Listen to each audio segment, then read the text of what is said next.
Kita masuk ke Pak Habibie nih, Prof. Ini menarik yang saat kemarin di episode yang lalu kita sudah bicara lah bagaimana Pak Habibie yang punya prestasi dalam pemerintahan dan demokrasi dalam masa transisi ternyata toh menurut Prof Jimli juga dikhianati gitu kan.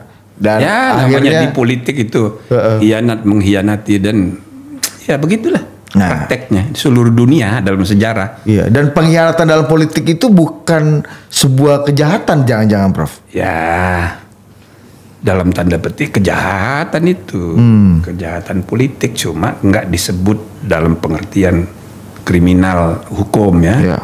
Tapi itu kan tidak baik, itu merusak citra politik dalam praktek. Makanya orang menganggap politik itu kotor gara-gara praktek-praktek yang tidak baik seperti itu. Ini pertanyaan publik. Banyak anak muda yang kemudian melihat dokumen-dokumen sejarah dan tidak sedikit yang juga punya persepsi bahwa pada masa-masa detik-detik yang menentukan itu, ini bicara relasi antara Presiden Soeharto, Pak Habibie, bukunya Pak Habibie itu maksudnya dengan Pak Prabowo, detik-detik yang menentukan. Detik-detik ya itu kan.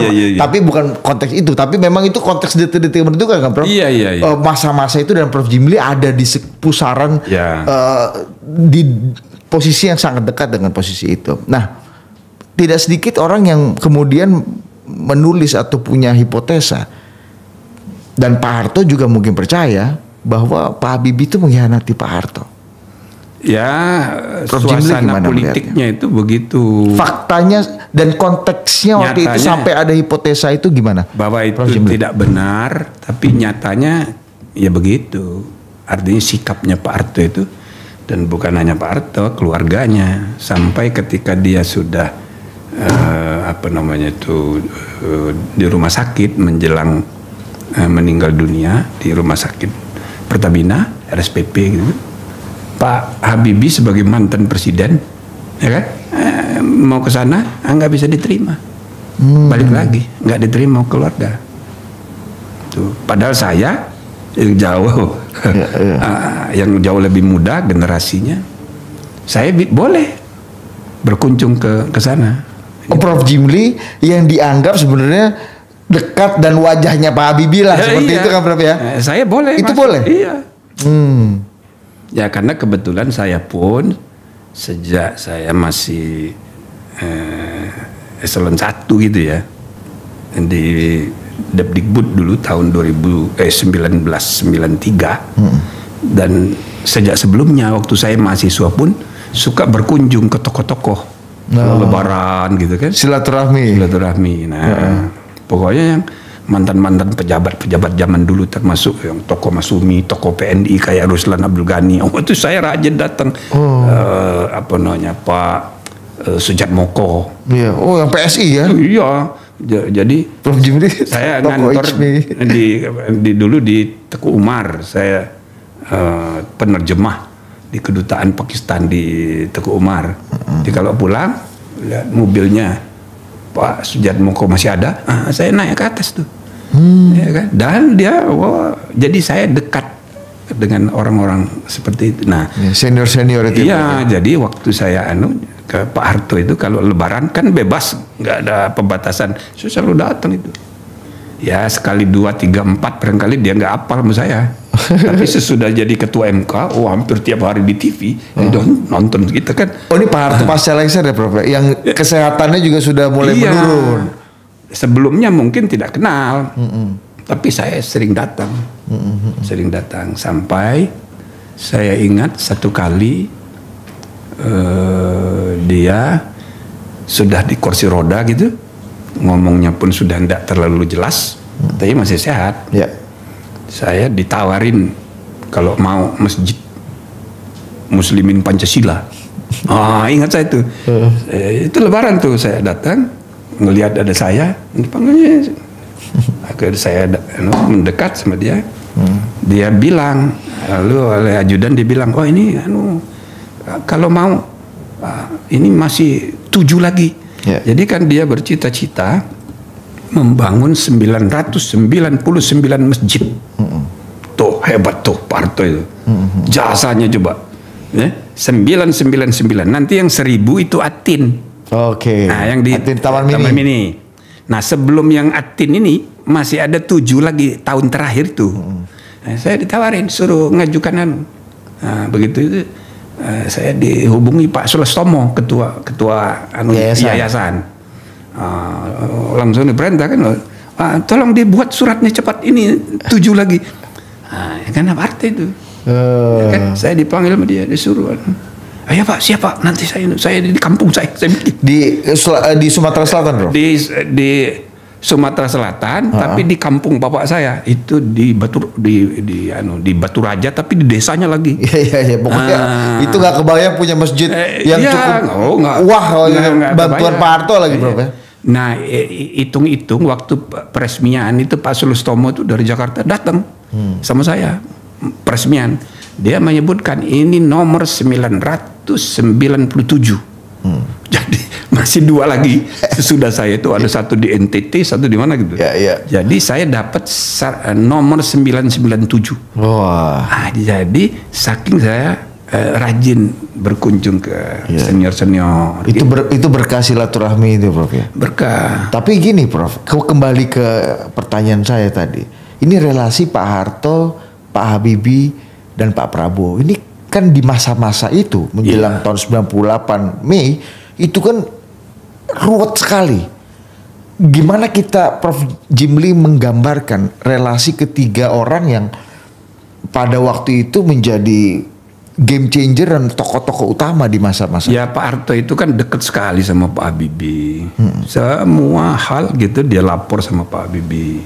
Nggak pakai janjian, lapor sama Pak Habibie, gitu loh. Pak Prabowo? Pak Habibie itu lapor sama Pak Harto maksudnya. Pak Habibie lapor sama Pak Harto. Jadi dekat sekali, ya kan. Nah, jadi kalau ada apa-apa lapor. Karena dia bukan aktivis, dia kan intelektual, sekolahan tinggi, ya kan, di Jerman. Kalau disuruh pulang, jadi dia nggak peduli sama politik, lapor tiap hari lapor, kan? Nah, setiap lapor dia nulis, di akhir hayatnya itu dia kasih lihat sama saya tuh, jurnalnya, bukunya segini, numpuk. Ini setiap hari dia tulis. Pertemuan dengan Pak Harto. Iya. Nah itu, saya nggak tahu masih ada nggak itu. Mestinya dibukukan sendiri. Iya, betul. Tulisan tangannya Pak Habibie. Nah, kalau dokumen CIA kan biasanya dideklasifikasi setelah 30 atau 40 tahun itu, Prof, ya. Jadi intinya Pak Harto dengan Pak Habibie itu begitu dekatnya karena pekerjaan kan.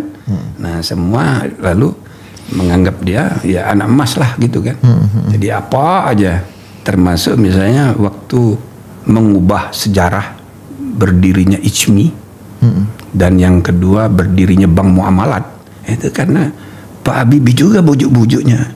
Influence-nya Pak Habibie. Iya, itu mempengaruhi Pak Harto, dan Pak Harto ya akhirnya ya setuju gitu kan. Ya ayo jadi ketua umum. Ya kalimatnya pinter juga Pak Habibie ini, suka cerita sama saya. Dia bilang, itu orang-orang mau minta saya jadi ketua umum ini, Ikatan Cendekiawan Muslimin, tapi saya kan tidak punya pengalaman. Jadi saya tidak mau. Bagaimana? Ya minta arahan Bapak. Ya udah, ya terima aja. Ya tapi saya, ya dia pura menolak gitu ya. Tapi, gayanya kan tapi saya jadi Pak Habibie malah makin maju. Ya udah bagus itu, yuk terima aja. Akhirnya terima kan. Nah begitu juga waktu Bank Muamalat. Jadi di banyak sekali kita manfaatkan untuk mempengaruhi Pak Harto. Nah, tentu ada yang kedua Pak Alamsyah waktu itu. Alamsyah Ratu Prawira Negara. Ya, sebelumnya Menteri Agama, kemudian Menko Kesra. Nah, dia juga bahkan yang memperkenalkan para aktivis, ya kan, mengenai ide ICMI itu justru Pak Alamsyah. Karena Pak Harto waktu itu dianggap ini, Prof, ya, agak berjarak lah ya dengan Islam. Ya. Nah, jadi sejak Pak Habibie ini sudah mulai beda, dan lagi pula biasa kan, makin tua makin agamis. Nah, itu antara Pak Harto dengan Pak Habibie dekat sekali. Nah, begitu juga antara Prabowo dengan Habibie itu dekat sekali. Oh, Prabowo dengan Habibie dekat sekali, sering ketemu, nggak pakai janjian gitu loh.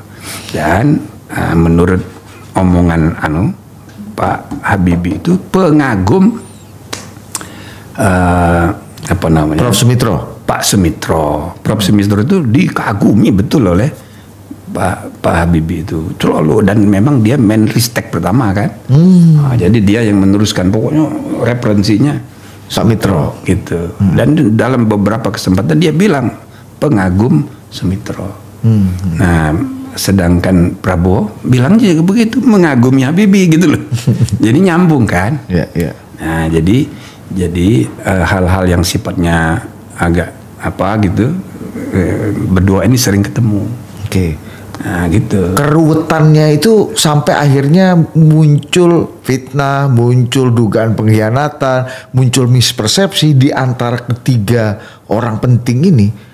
Apa yang menyebabkan itu terjadi dan bagaimana ceritanya sih, Prof? Kalau boleh tahu. Karena posisi politik itu perubahannya kan dahsyat, big bang change, perubahannya itu apa namanya, cepat sekali, sehingga selalu saya bilang orang berbeda pendapat itu disebabkan oleh 3 hal. Satu, tentang perbedaan tentang data atau informasi. Jadi kalau informasinya beda, ya kan nggak ketemu pendapat, ya kan. Apalagi zaman sekarang banyak hoax, wah ya masa ketemu.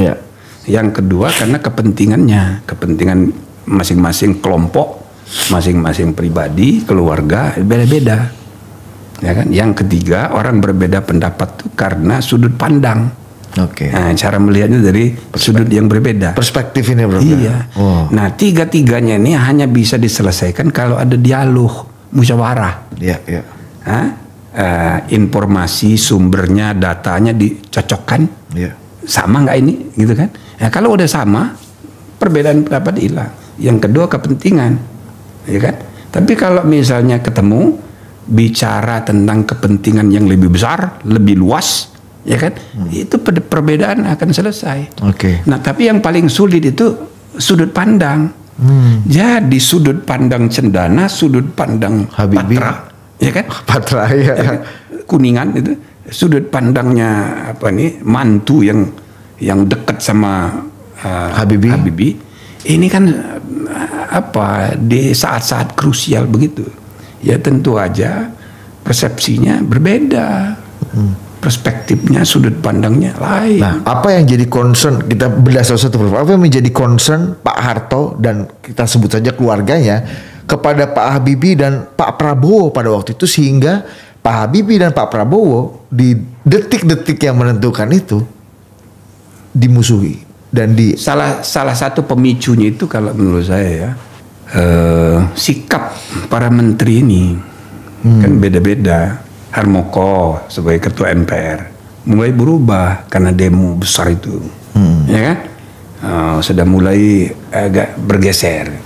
Nah, kemudian menteri-menteri di bidang ekonomi di bawah Ginanjar itu mengundurkan diri, kecuali Fuad Bawazir. Ya kan. Nah, dalam Menteri Ginanjar ini sekaligus ketua Bappenas, ya kan, dia bikin rapat terakhir. Nah, dia menyampaikan sebagai Menko bahwa dia mau mengundurkan diri. Terserah pada saudara-saudara sekalian. Jadi suasana zaman begitu, semuanya, ya dah saya ikut Bapak, ya dah. Gitu. Jadi semuanya mengundurkan diri. Sesudah itu mereka ke Kuningan, ke tempat Pak Habibie. Nah, saya yang dampingi ke rumah Pak Habibie, melaporkan bahwa dia jadi Pak Habibie bilang, Prof Jimli yang mengantarkan. Saya ikut. Saya bukan ke Patra. Saya mendampingi. Jadi dilaporkan kepada Wapres bahwa mereka sepakat, mulainya saya, tapi yang lain mau ikut mengundurkan diri. Hanya Fuad yang tidak ikut. Dia lagi kemana gitu. Ya pokoknya nggak ikut datang dia situ. Dia nggak setuju. Nah, jadi itu antara lain. Nah, sesudah demo-demo yang nggak berhenti-berhenti ini, itu terakhir memicunya itu plus Harmoko. yang minta Pak Harto mengundurkan diri itu, mengikuti maunya demonstran. Ya. Nah, bertemu di Kuningan. Oke. Lalu Di rumah Pak Habibie. Di rumah Pak Habibie. Nah, Pak Habibie kan sebagai wapres, bagaimana ini? Kok mesti lapor dong Pak Harto. Dia ngelapor, dia telepon. Nah, waktu ditelepon, Pak Saadilah Mursyid bilang, nggak usah, ya kan? Saadilah Mursyid itu Mensesnek ya? Mensesnek. Jadi ditunggu 5 menit atau 10 menit, masuk, lapor kepada Pak Harto. Pak Harto bilang, nggak usah. Jadi begitu Pak Habibie telepon, Pak Saadilah Mursyid, ya nanti saya lapor dulu, nanti saya telepon lagi. Kira-kira setengah jam kemudian, ada ring telepon. Dari Cendana? Itu tanggal 19 malam tuh, dari Cendana. Jadi dibilang, arahan Pak Harto, ya Pak Habibie nggak usah ketemu, besok aja ketemu. Besok jam 10, Pak Harto akan mengundurkan diri. Begitu anunya. Jadi kaget semua kan. Jadi dia tidak boleh ketemu lagi. Gitu kan. Nah, jadi sesudah mendapat informasi begitu, Pak Habibie balik ke ruang rapat. Ada Prof Jimli di situ. Ya, di situ saya. Nah, jadi Pak Habibie bilang, dia laporkan bahwa Pak Harto akan mengundurkan diri besok jam 10. Saya diminta bertemu di sana. Jadi begitu dengar gitu, alhamdulillah. Peserta rapat. Semua gitu kan. Di situ ada menteri-menteri yang mengundurkan diri itu, Bro? Menteri-menteri itu ada semua. Nah, gitu. Oke. Lalu di mana letak dosa Pak Habibie sehingga Pak Harto begitu marah? Jadi ini orang mengundurkan diri dianggap kayak komplotan gitu sama dia gitu kan. Nah, kan gitu kan. Ya namanya juga persepsi ya, sudut pandang. Kan susah kalau enggak. Nah, jadi begitu mengundurkan diri, Pak Ginanjar bilang, ini nih, suruh doa nih. Saya waktu itu kan pengurus MUI. MUI ini. Nah, begitu saya mau memimpin doa, Ibu Ainun belum ada. Tunggu dulu. Panggil Ibu Ainun dipanggil. Kira 15 menit datang, baru saya pimpin doa. Mendoakan untuk bangsa, untuk Pak Harto, untuk Pak Habibie gitu kan. Wah, itu doa bersejarah. Doa bersejarah di detik-detik yang menentukan itu. Detik menentukan itu. Nah, saya mendampingi Pak Habibie. Dan waktu itu di peserta rapat termasuk Prof Jimli sudah secara konstitusional, secara konstitusi itu berarti Pak Habibie sudah pasti jadi presiden. Iya, kalau benar dia mengundurkan diri besok kan. Dia kan menyatakan mengundurkan diri, lalu kemudian Pak Habibie yang dilantik menjadi presiden. Dan nggak sempet bersidang di MPR, tapi langsung setempat pimpinan MPR aja yang diundang sama Mahkamah Agung menjadi saksi. Iya. Tapi waktu itu juga mendadak banget itu. Mendadak banget ya, Bro. Iya. Suasana kebatinannya Pak Habibie sebagai orang yang sangat dekat dengan Pak Harto bertahun-tahun itu apa yang terjadi, Bro? Apa yang beliau kita nggak tahu bagaimana sudut pandangnya Pak Harto kan. Saya menduga aja pasti ini, waduh, dia berkhianat nih, kira-kira gitu kan. Nah, jadi ditambah lagi laporan mengenai pasukan yang tidak terkendali di luar, lalu ada informasi yang dipersepsi seolah-olah mau kudeta, ya kan? Nah, Prabowo mau kudeta. Itu kira-kira Pak Wiranto menyampaikan informasi itu kan persepsinya bisa macam-macam lagi. Waduh, mau ikut kudeta ini, berarti dia ikut sama Habibie gitu. Persepsinya Pak Harto? Persepsinya Pak Harto kurang lebih begitu. Dia anggap bagian dari pengkhianat. Nah, gitu ini lucu deh. Tadi kan Pak Harto ke Pak Habibie. Mungkin dalam pikiran Pak Harto, kamu ikut berkomplot dengan menteri-menteri itu sehingga membuat kekuasaan saya terdelegitimasi atau terdelusi lah, gitu kan, Prof ya. Dan harusnya mungkin jangan-jangan Pak Harto berharap Pak Habibie juga ikut mundur bersama beliau. Iya, jadi malam sebelumnya, nah kebetulan ada saya juga itu di buku detik-detik itu disebut. Ini pentingnya Pak Prof, ini anak-anak kayak gini kan gondrong-gondrong ini malas baca dia. Jadi Prof Jimli harus cerita. Jadi malam sebelumnya itu saya kebetulan lagi mendampingi beliau, ada tamu. Kemudian kira sebelum maghrib dia ke Cendana, diterima oleh Pak Harto. barangkali 2 jam ada kali gitu kan. Nah, sesudah itu begitu pulang lemes kelihatannya tuh Pak Habibie itu. Lalu ngajak saya berdua ke ruangan ruang tunggu, ruang tamu. Ya. Jadi begini dia. Aduh. Gimana Pak? Tadi jadi dia cerita apa adanya, dia ceritain. Apa cerita beliau? Jadi dia ditanya mengenai keadaan ini bagaimana mengatasinya. Ya kalau mau mengikuti ya terserah Bapak bagaimana. Apakah mau mundur atau bagaimana? Kata Pak Harto, nah kan kalau mundur kan nggak bisa sendirian, harus sama-sama. Nanti ribut, nanti bagaimana penyelesaian ininya. Sedangkan Pak Habibie beranggapan ya sesuai dengan aturan konstitusi, kalau dia mundur dia naik kan. Iya. Nah ini kan diplomasinya juga kurang ini orang. Gitu kan. Ya ngomongnya mungkin entah bagaimana cara ngomongnya dia. Iya.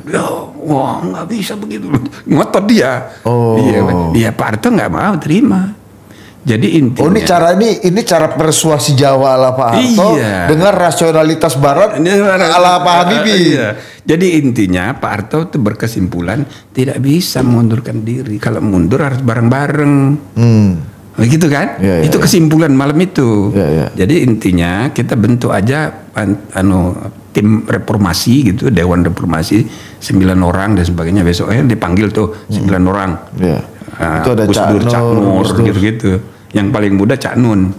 Ada Cak Nur. Tapi katanya Prof Yusril ada juga beliau di situ, Prof. Enggak, dia bukan. Dia tuh staff. Dia sebagai staff. Tapi hadir juga kan ada di fotonya tuh, Prof. Hadir tapi sebagai staff seknek. Yang Mensesneknya nggak ikut gitu. Ya dia dipanggil suruh duduk situ. Dia bukan anggota dia. Dia itu pejabat eselon 2. Speechwriter, penulis pidato. Jadi bukan ngatur segala-galanya seperti persepsi umum, enggak, dia kan staff. Oke. Itu loh. Oh jadi beliau hadir di pertemuan itu memang sebagai orang seknek. Orang seknek. Tuan rumah sebenarnya IO lah, penyelenggara pertemuannya gitu, Bro. Iya tidak juga. Jadi seknek cuma karena ada dia di situ, kan dia kan terkenal. Banyak nulis di Kompas, di Tempo gitu kan. Bukan bagian dari cendekiawan Muslim yang waktu itu dia akan menjadi komite reformasi itu ya, Bro. Jadi di situ ada Amin Rais, Gus Dur gitu kan. Cak Nur. Banyak tuh, ada 9 orang. Iya. Nah, ada kiai-kiai terkenal gitu. Nah, satu diantaranya Cak Nun. Yang paling muda tuh Cak Nun tuh. Sekarang aja udah tua dia. Dulu paling muda dia. Nah, jadi dalam sesudah pertemuan itu, malamnya itu Pak Habibie ketemu itu. Stres. Dia enggak, sesudah mendapat kesimpulan Pak Harto enggak mau mundur, sebab kalau mundur mesti bareng-bareng, dia pulang. Ketemu Prof Jimli. Ketemu saya, ngeluh dia, mengeluhkan itu. Pak Harto. Tapi kenapa kan Pak Habibie orang yang dianggap sangat setia, pecah gesang dari Pak Harto gitu, Prof. Kenapa Pak Habibie punya sikap yang berbeda kali ini? Iya, namanya juga nggak diplomatis orangnya. Ya ceplos-ceplos aja ngomong. Itu agak kira-kira nih kok. Ya nggak bisa begitu Pak, menurut konstitusi itu wakil yang lain gitu. Prof Jimli tahu betul lah almarhum ini ya. Cara ngomongnya. Iya. Agak berat ya dalam diplomasi Jawa ini agak berat. Tapi tetap Pak Harto itu kekeh gitu, nggak bisa. Nggak bisa gitu. Nah, baru besoknya waktu statement dari Harmoko sebagai ketua MPR plus mengundurkan dirinya 14 menteri di bidang ekonomi itu memukul sekali. Kira-kira maka sesudah rapat mengundurkan diri, datangnya ke kantor Wapres lagi. Maka persepsi Pak Harto kan, waduh ini berkhianat, ini anak buah saya kan gitu kan. Ya, wajar saja tuh Prof ya. Agak wajar. Mengerti juga lah ya perasaan Pak Harto ini ya. Nah sehingga bukan hanya Pak Hartonya, seluruh anak-anaknya itu, anak mantunya itu kesimpulannya sama, ini pengkhianat. Maka bukan hanya Pak Habibie yang nggak diterima, itu Harmoko juga diterima. Ya. Sampai akhir hayat mereka berdua. Sampai akhir hayat nggak diterima itu. Ginanjar juga enggak. Dia nggak, ini pengkhianat semuanya. Nah, Nah, itu loh. Tapi yang menarik Prof, di waktu itu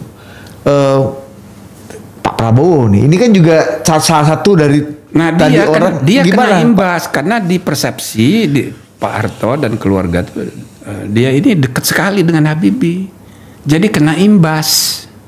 Nah di lain segi Pak, gimana cerita kedekatan Pak Prabowo dengan Pak Habibie itu? Bolak-balik ketemu dulu, ya kan? Sejak lama. Sudah lama.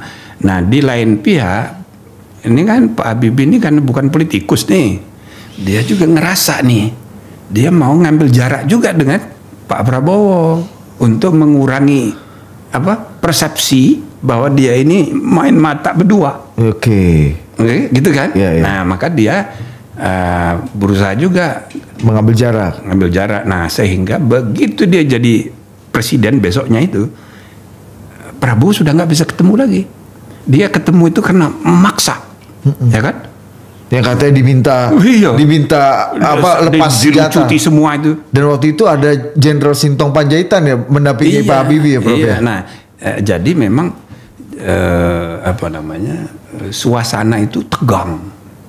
Dan Pak Habibie pun berusaha untuk, dia tahu bahwa dia dicurigai termasuk ini koalisi dengan mantu ini kan. Nah, dia kan mau juga bersih kan. Ya. Nah, jadi begitu besoknya udah nggak boleh ketemu lagi. Nah ini pertanyaan yang sangat prinsipil Prof. Untuk Pak Prabowo, orang yang kayaknya terjepit dalam situasi yang sulit pada waktu itu. Dia. Kenapa? Gimana bisa Prof? Pak Prabowo rising star, jenderal yang sangat rising star waktu itu, mantu presiden, tapi dekat dengan Pak Habibie kata Prof Jimli, di mata Pak Harto dan keluarga pada waktu itu Prabowo dianggap pengkhianat. Sampai akhirnya kemudian Pak Prabowo pergi ke Jordan. Dan di mata Pak Habibie seperti tadi Prof Jimli katakan, di hari pertama pun sudah tidak bisa ketemu. Itu kenapa Prabowo bisa dipersepsikan gitu Prof? Informasi yang diberikan oleh staf ya di sekitar Pak Habibie yang saya nggak tahu siapa ini. Ya di antara para petinggi itulah, ya kan. Kalau nggak Pak Wiranto sebagai panglima, yaitu ada Sintong gitu kan.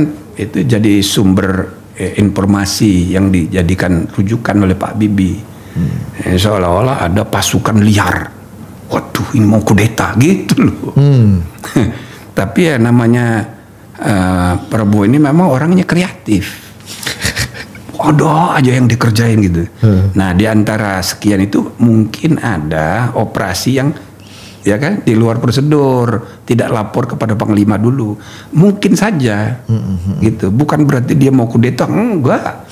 Dia justru niatnya mau melindungi Pak Habibie gitu loh. Inovasi. Iya, orangnya ya kan?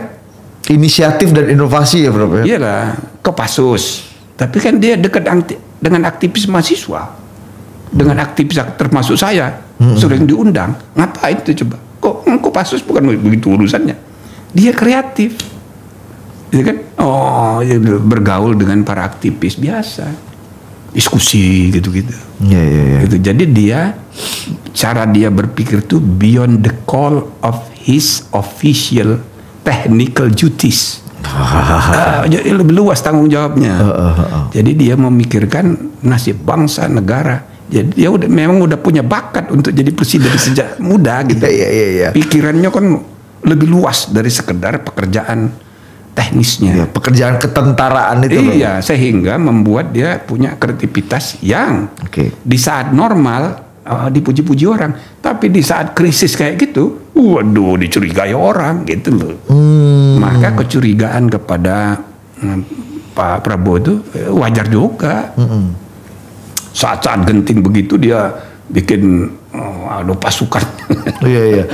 Tapi Pak Habibie sampai harus ini Prof, kan oke lah kalau tidak mau bertemu dengan Pangkostrat waktu itu karena masih ada Kasat, masih ada Panglima, itu mungkin bisa kita mengerti lah presiden nggak. Ya, tapi buktinya waktu dia wapres bolak-balik aja Pangkostrat datang sama dia. Iya makanya. Ini kan anomalinya di situ loh, Prof. Dia. Jadi begitu hari dia jadi presiden nggak boleh ketemu lagi, itu kan. Tapi kenapa harus dipecat juga dari Pangkostrat, Prof, dan kemudian Pak Prabowo jadi pesakitan? Rekomendasi dari Dewan yang dibentuk oleh TNI kan.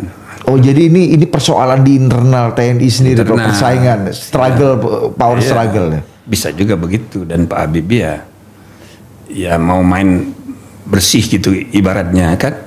Tapi ya di mata Prabowo kira-kira ini pengkhianatan juga. Jadi saling berkhianat ini.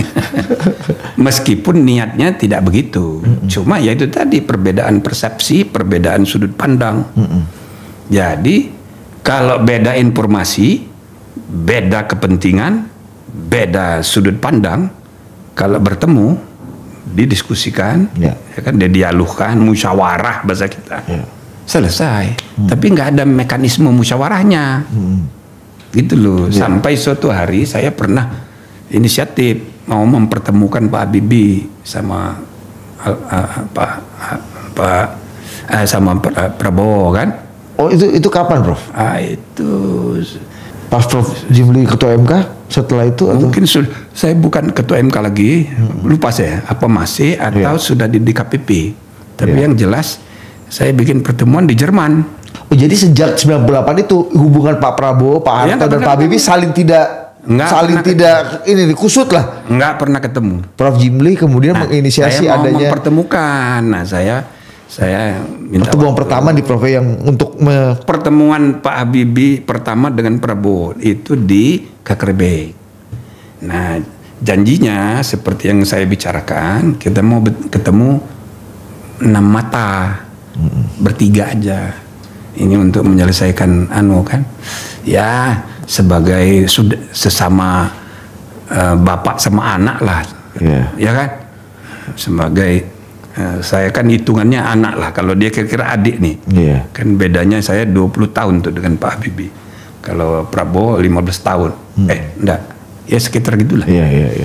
Nah, jadi ketemulah kami di Kakerbek. Ternyata yang diundang Pak Habibie itu ada duta besar yang sekarang jadi dekan di Universitas Pancasila itu, Profesor Edi Pratomo, duta besar kita di Berlin. Duta besar kita di Jerman. Di Berlin. Dia kira-kira itu diminta jadi saksi, ya kan? Waduh, kok saya juga agak tersinggung. Masa dia nggak percaya sama saya? Kalau itu tanpa sepengetahuan Prof Jimli? Enggak, saya nggak tahu. Dan Prabowo juga nggak tahu. Janjinya kita cuma bertiga untuk menyelesaikan problem komunikasi masalah. Prabowo pun jadi tersinggung, yang marah-marah juga, ya kan? Setelah tahu gitu, sudah sabar aja. Saya juga nggak tahu ini, ya kan? Nah, udah terima. Jadi pertemuan itu pro forma aja, basa-basi, karena ada orang lain. Iya. Ibaratnya itu ya, kan mestinya Prabowo kan bisa marah-marah gitu loh, kayak cuma bertiga. Kalau ada orang lain nggak enak. Iya. Jadi karena kita menganggap bertiga tuh akrab. Iya, sudah ini ya. Kalau Pak Duta Besar itu kan official ini kan official apa namanya inilah pejabat official lah ya. Iya, malah satu lagi yang hadir juga Soeharto yang P3. Soeharto Mono Arfa. Iya. Dia mengaku bagian dari keluarga kan. Jadi telepon Pak Habibie, suruh datang juga. Maka dia datang juga. Sementara Pak Prabowo tentu tidak nyaman dengan nggak nyaman. Nah, ya kan. Tadinya kan hanya dengan saya bertiga aja. Saya juga, waduh Pak Habibie kok jadi kayak dia nggak menghargai saya juga kan. Jadi saya juga merasa, aduh ini orang. Tapi namanya juga Pak Habibie kan. Iya. Tapi ya itulah peristiwa yang ya sudah terjadi. Ya kan, di saat-saat genting dan kemudian usaha kita untuk rujuk silaturahim tidak bertemunya hanya formal aja jadinya. Prof, tapi tadi Prof katakan bahwa Pak Prabowo sejak masih militer aktif itu kerap menjalin persahabatan, menjalin hubungan, relasi dengan kelompok aktivis mahasiswa, kelompok cendekiawan Muslim gitu kan, Prof. Ya, Prof Jimli kan sebagai aktivis junto cendekiawan Muslim kan. Dan kita pun memanfaatkan dia. Kan saya bikin yayasan dengan teman-teman, dengan Pak Lizon, ya kan, ada Pak Pak Din, Santoso, Amir Santoso, Muzani. Muzani siapa? Ahmad Muzani? Iya, yang ketua MPR sekarang. Jadi kita bikin yayasan, ketua yayasannya saya. Ya kan? Nah, ya di belakang layar pembinanya Prabowo. Jadi kalau ada kegiatan kita lapor sama dia di Cendana kan. Ketua yayasan saya, sekretarisnya Fadlizon. Oh gitu. Fadlizon sekretaris. Itu Muzani itu wakil sekretaris tuh. Iya. Kira-kira wakilnya Fadlizon. Nah, terus Amir Prof. Jimli ketua yayasan. Saya ketua yayasan. Amir Santoso sama Din Samsudin. Nah, itu direktur. Itu masih tahun 90-an, 90 awal itu. Iya. Nah, jadi itu CPDS. Kemudian jadi CPS. Center for Strategic Studies. Gitu kan. Nah, yang suka kumpul di situ itu letkol ke atas. Sampai jenderal, termasuk Sutioso bolak-balik ke situ tuh. Oh, kumpul semua yang letkol kolonel, brigjen. Itu ya mertuanya Pak Dudung. Itu kan. Siapa? Pak itu juga aktif sekali. Bergaul dengan aktivis dan cendekiawan. Sama kita aktivis yang suka kumpul di situ. Lukman Harun, Amin Rais. Wah, ini kan aktivis keras semua nih, Prof. Garis keras semua. Tapi apa yang bikin, maksudku apakah Pak Prabowo juga memanfaatkan para? Ya kita diberi angin, dibantu pembiayaan juga. Dan setiap minggu minimal kita datang ke Cendana melapor begini, Prof, gitu. Berarti kayaknya ya genealoginya dari zaman dulu Pak Prabowo ini kecenderungan untuk mau merangkulnya itu tinggi ya, Prof. Termasuk kepada orang-orang yang waktu itu juga quote unquote kan Pak Amin Rais, Prof. Jimli, semua aktivis keras itu kan ada berseberangan dari Orde Baru. Sebelum reformasi kan masih belum keras, belum terlalu keras. Iya, tapi kan Amin maksudnya Rais itu keras sudah 97. Sebelumnya kan masih lembut-lembut aja. Iya. Tapi menurut Prof. Jimli gimana melihat? Memang sebenarnya tipologinya Pak Prabowo itu memang tipe aktivis. Kalau bukan tentara dia juga menjadi aktivis, misalnya ketua dewan dia tuh. Dewan mahasiswa kira-kira kan. Kalau sekarang BEM aktif sekali. Nah, jadi perilaku dalam tanda petik politiknya itu menggembirakan bagi para aktivis. Maka para aktivis banyak menaruh harapan ketika tidak ada saluran. Pak Harto itu dikuasai oleh kelompok tertentu. Nah, jadi aktivis-aktivis ini kalau ada masukan lewat dia, walau alam nyampe apa enggak ke Pak Harto belum tentu juga. Yang penting ada saluran. Yang penting ada saluran.